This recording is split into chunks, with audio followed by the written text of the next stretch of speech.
There comes a day when the noise of the world feels heavier than the silence inside you.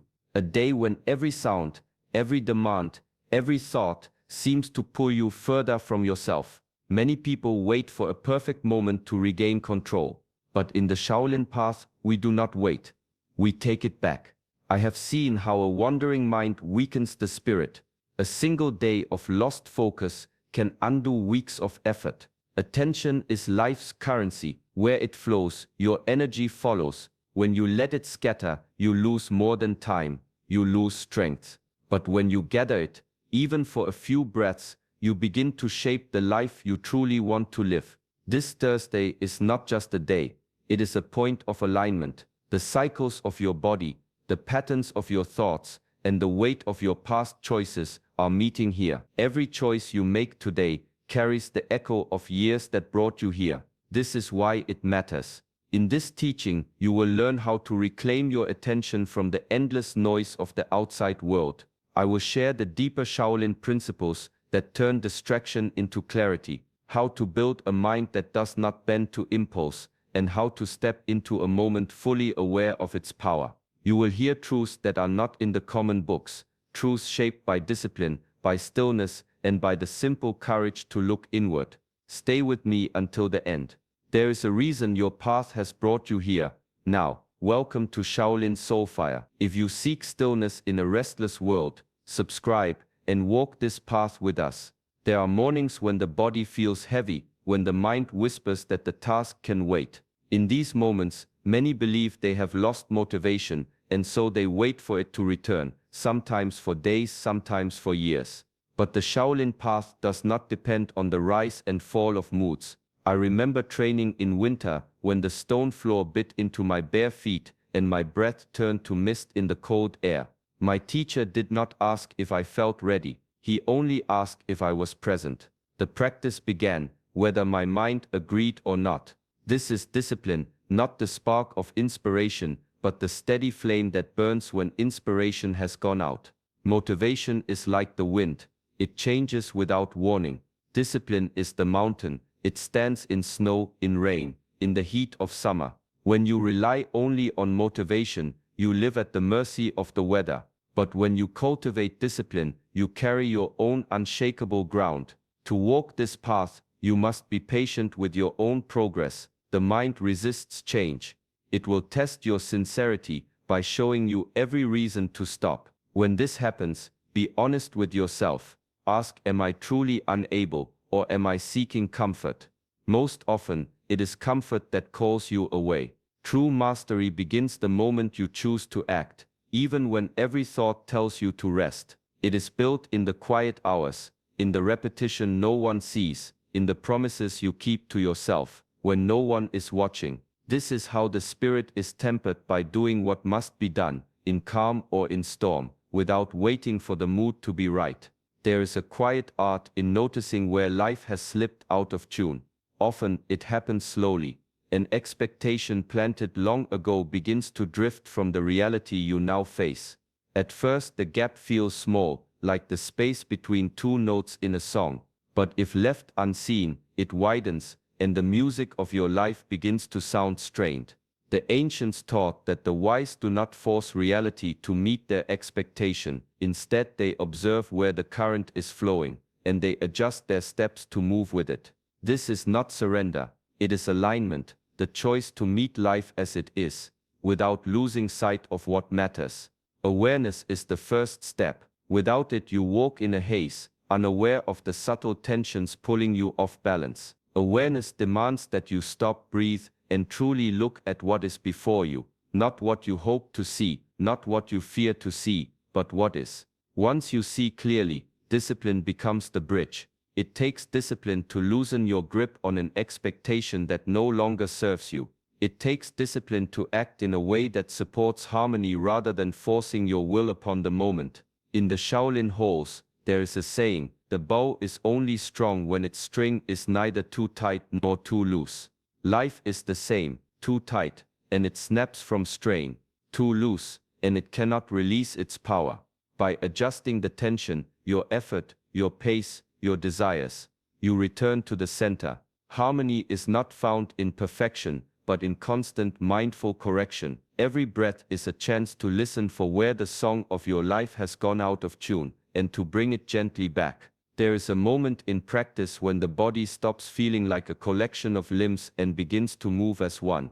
The mind grows quiet, no longer chasing thoughts, and in that stillness, something hidden starts to surface. This is where Kung Fu and Qigong cease to be exercises and become mirrors.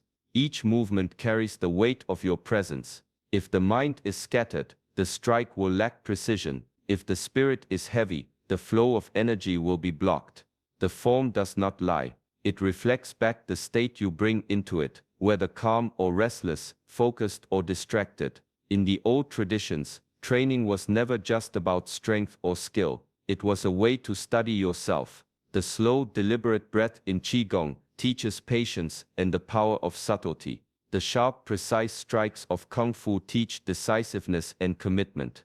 Through repetition, the body begins to remember what the mind often forgets, that discipline is not born in grand gestures, but in consistent, mindful effort. There were students who sought to master the techniques quickly, but the mirror of movement is unforgiving. Their impatience showed in jerks and breaks, in tension where there should be ease. Those who advanced were the ones who stayed long enough to let the practice shape not just their bodies, but their inner state. When the body and spirit begin to move as one, a deeper truth reveals itself. You are not mastering the form, you are mastering the self that performs it. Every stance, every breath, every turn is a conversation between who you are now and who you are becoming.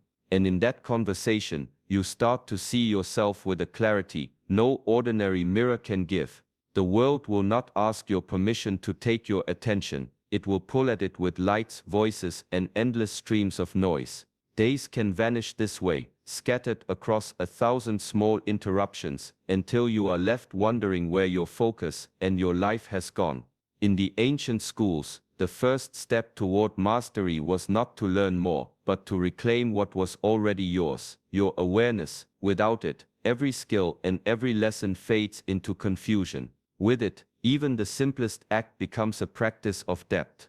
There is a story of a young student who complained that he could not still his mind during meditation. His teacher led him to a lake at dawn. The surface was restless, rippling with the morning wind. "Try to see your reflection," the teacher said. The student could only make out fragments of his face. They waited in silence until the wind calmed. The water grew still, and the reflection became clear. "Your mind is the same," the teacher said. "Wisdom cannot appear in turbulence. Still it and you will see." Creating this stillness is not about escaping life. It is about stepping out of the constant pull of distractions so you can hear what has always been within you. This takes discipline, for the mind will resist the quiet at first. But each time you choose stillness over noise, you strengthen the part of yourself that leads, instead of follows. From the outside, the life within temple walls can seem restrictive. Each hour is spoken for. The day begins before the sun has risen and moves through a rhythm of training, meditation, study and work. There is no choice about when to eat, when to rest, when to move. Yet those who live it know a different truth. This structure is not a cage, but a key. When every part of the day has its place, the mind stops wasting energy on constant decisions. You no longer ask, "What should I do next?" You simply step into the next task with your whole presence.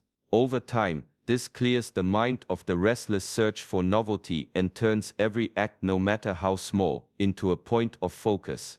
In the old monasteries, the same path was walked each morning during walking meditation. At first it felt repetitive, but as the seasons turned, the path never felt the same.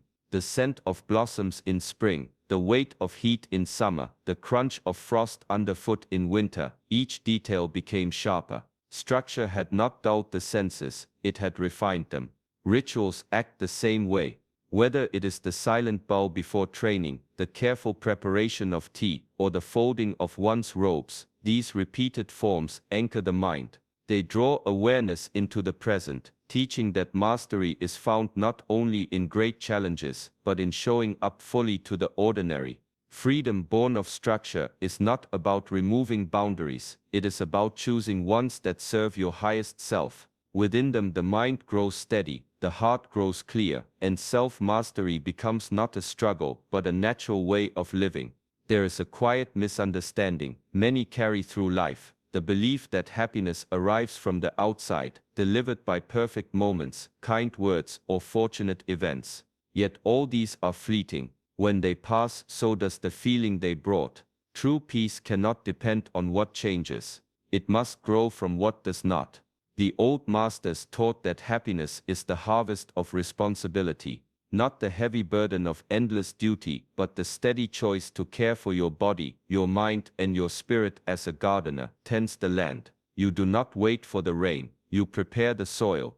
You do not curse the sun, you learn how to work beneath it. In this way, joy becomes something you grow, not something you chase. There is a story of a monk who was asked why he always seemed content, even in times of scarcity. He smiled and said, "Because nothing I depend on can be taken from me." His peace came from knowing himself, from living in alignment with his own nature.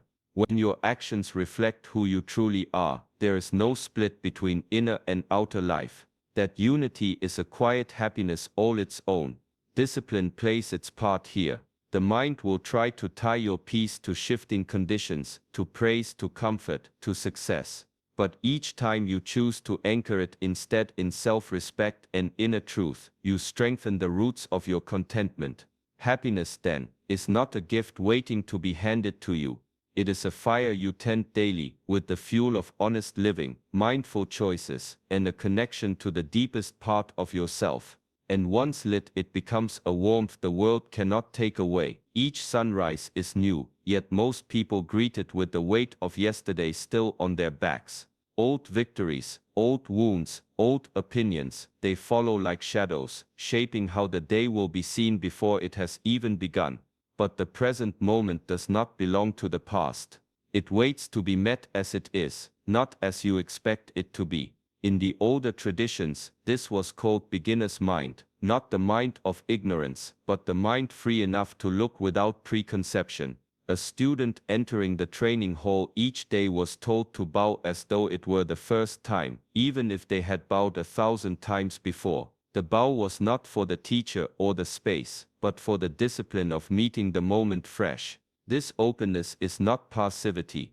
It is an alertness that stays alive to detail, that notices the way a breeze shifts, the way a tone changes, the way an opportunity appears in silence. It refuses to be blinded by the certainty of "I already know." There is discipline here, for the mind loves to cling. It gathers conclusions like possessions, afraid to release them. Letting go takes courage, the courage to be wrong, to be surprised, to be changed. But in that release, life becomes lighter. When you meet each moment without the baggage of yesterday, you create space for clarity to enter.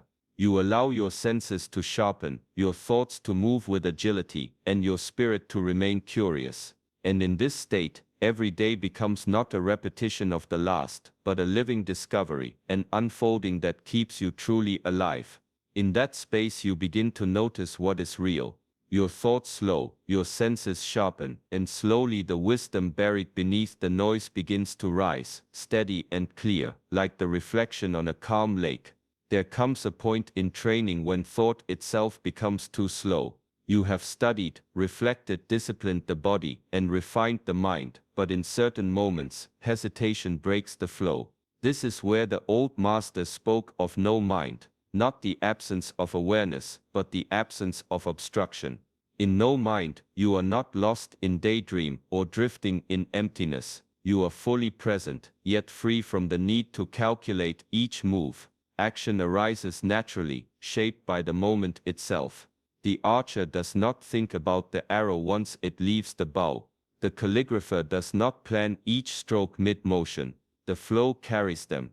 There is a story of a swordsman who, after years of study, was told by his teacher to stop practicing for a time. Instead, he was to walk in the mountains, chop wood, and carry water. At first, he feared he would grow rusty. But when the teacher called him back to spar, his movements were sharper than ever. Freed from constant analysis, his skill had begun to move on its own. No mind is not reached by forcing the mind to be empty. It comes when you have trained so deeply that your practice no longer feels separate from you. Discipline lays the path, repetition carves it, and trust allows you to walk it without looking down at your feet. To think less is not to be careless. It is to trust the body, the breath, and the spirit to meet life without delay. In this way, the response becomes as natural as water flowing downhill, effortless, inevitable, and exactly what the moment requires. The mind speaks to itself all day, often without pause. Some of these words are gentle, guiding you forward. Others are sharp, cutting your resolve before you even begin. Many pay no attention to this inner voice, yet it shapes every choice, every perception, every step. In the teachings of old, the inner dialogue was seen as a craftsman. Each thought was a tool shaping the world you inhabit. If the tools are dull, the work is careless. If they are sharp and precise, the work becomes art. This is why mastery of thought is not a small matter. It is the foundation on which all other mastery rests. There is a story of a young disciple who complained that training felt too difficult. His teacher asked him to carry a cup of water up a long hill without spilling a drop. As the student climbed, he kept repeating, "Don't spill, don't spill." At the top, the cup was still full. The teacher smiled. "Your body followed the words you gave it, so will your life." To master your thoughts is to guide the mind like a skilled rider guides a horse, not with force, but with steady direction. Discipline is needed here, because the mind will wander toward doubt, fear and distraction, unless called back again and again. When your inner voice speaks with clarity and purpose, the world begins to align with it. Obstacles remain, but you meet them differently, less as threats, more as steps along the path. In this way, thought stops being a restless tide that carries you aimlessly and becomes the current that moves you toward the life you choose to live. The path we have walked today is not made of distant ideals. It is built from choices you can make in this very breath. Guard your attention. Hold steady when your mood shifts. See where life is out of tune and bring it back into harmony. Let movement reveal your inner state. Keep the rituals that anchor your awareness. Live from the strength that no one can take from you. Meet each moment as new. Flow without resistance, and speak to yourself in a way that leads you forward. These are not separate lessons. Together they form a way of living that turns ordinary days into steps toward mastery.